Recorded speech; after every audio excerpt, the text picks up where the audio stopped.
a question that I usually ask during marriage counseling or pre-marriage counseling is, who do you go to learn how to be a parent? I mean, I know that there are classes that some people can go to, but most people don't. And you say, well, where do people learn how to be a parent? I said, well, they generally learn from what they have been demonstrated by their own parents. And then sometimes you get a conflict because you got the husband and he was raised a certain way, and then here's the wife, and then she was raised a certain way, and so it becomes a conflict between the husband and the wife about how should we raise these children. And so that's why I always say to the prospective couple that's going to get married, I said, you need to sit down now and you need to talk about these things, and you need to have a game plan before the children come.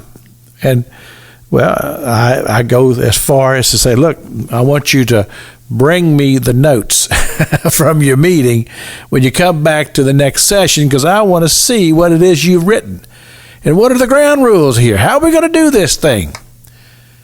Because the truth of the matter is that there are great influencers in our lives, people who have impact in our lives and cause us to behave a lot of the ways that we behave and have some of the characteristics that we have because of those who were allowed to speak into our lives, be it good or be it bad.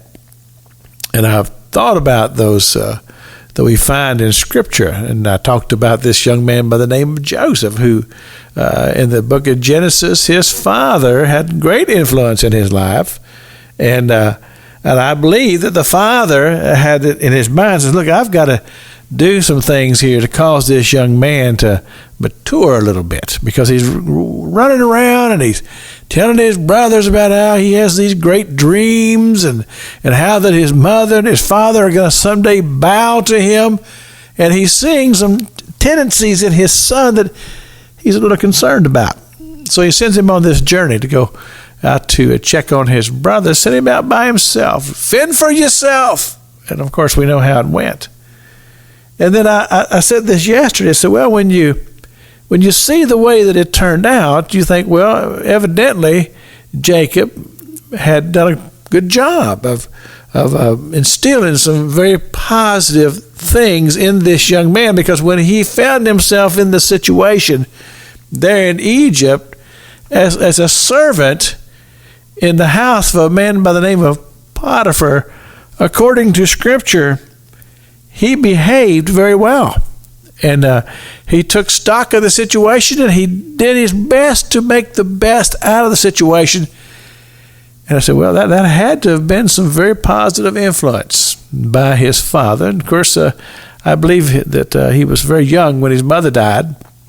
So I'm sure she might have had some influence as well.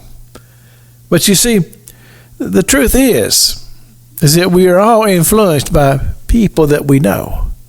And that's why it's so important that we look at the way we live our lives in the eyes, or through the eyes of those who are watching us. And sometimes they're in the back seat, in the car seat. You know how that goes? It's Pastor Jack King with the gospel on the radio broadcast.